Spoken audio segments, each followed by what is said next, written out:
Hi friends, இப்போ சிறகடி காசை பார்க்க போகிற சிறகடி காசையில் இந்த கதையில் மட்டும்தான்டா மசாலா கலந்த மாதிரி எல்லாத்தையும் கொண்டு வரீங்க அப்படிங்கிற மாதிரி ஆயிடுச்சு. என்னடா அது மசாலா கலந்த மாதிரின்னு பார்க்குறீங்களா?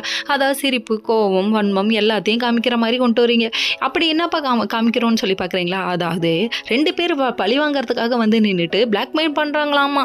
உடனே இவங்க டிவி ஃப்ரிட்ஜ் எல்லாம் தூக்கி கொடுப்பானுங்களாம். நல்லா வருவீங்கடா, எவனாவது முதல்ல போட்டவன் ஏதாவது இப்படி பண்ணுவானுங்க, உயிரை வேணா எடுத்துக்கோங்கடா, முதல்ல எடுத்துக்காதீங்கடான்னு சொல்லுவானுங்க. ஆனால் நீங்கள் எப்போ இப்படி இருக்கீங்க டிஃப்ரெண்ட்டாக அப்படிங்கிற மாதிரி ஆயிடுச்சு. கேட்டால் கௌரவம்னு என்ன இப்படி நாரடிக்கேடா அப்படிங்கிற மாதிரி ஆயிடுச்சு இவங்களோட ரியாக்ஷனு. அதுக்கப்புறம் இந்த ஒரு தடவை தரோன்னு சொல்லிட்டு தந்து விட்டுட்டு கிளம்பிட்டாங்க. வீட்டுக்கு போய் நின்று இதை பற்றி பேசிகிட்டு இருக்க ரவியும் ஸ்ருதியும், நீ என்ன முட்டாளா, இந்த அளவுக்கு முட்டாளா இருக்குன்னு சொல்லிட்டு கண்ணா பின்னாடி திட்டிகிட்டு இருக்காங்க. அந்த டைம் பார்த்து யாரும் நம்ம முத்துவும் மீனாவும் வராங்கங்க. அதாவது அவங்க அமௌண்ட் கேட்டு மிரட்டினா நீ எல்லாத்தையும் பண்ணலாமான்னு சொல்லி கேட்டாங்க.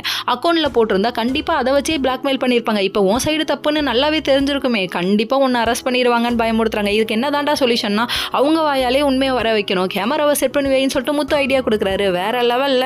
சரி நானும் ஒரு ஐடியா பண்ணிட்டேங்கிறாங்க. மறுநாள் காலையில் சீதா கிட்ட போய் பேசியிருந்தாங்க. சீதாட்ட பேசிட்டு எனக்கு கொஞ்சம் டைம் கொடு, யார் மேலே தப்புன்னு நான் நிரூபிக்கிறேன், எனக்கு என்ன படுதோ அது இங்கே என்ன தோணுதோ அதை பேசுவேன், இங்கே என்ன தோணுதோ அதை செய்வேன்னு சொல்லிட்டு வேற லெவலில் நம்ம தலைவர் டைலாக்லாம் அடிச்சாரு.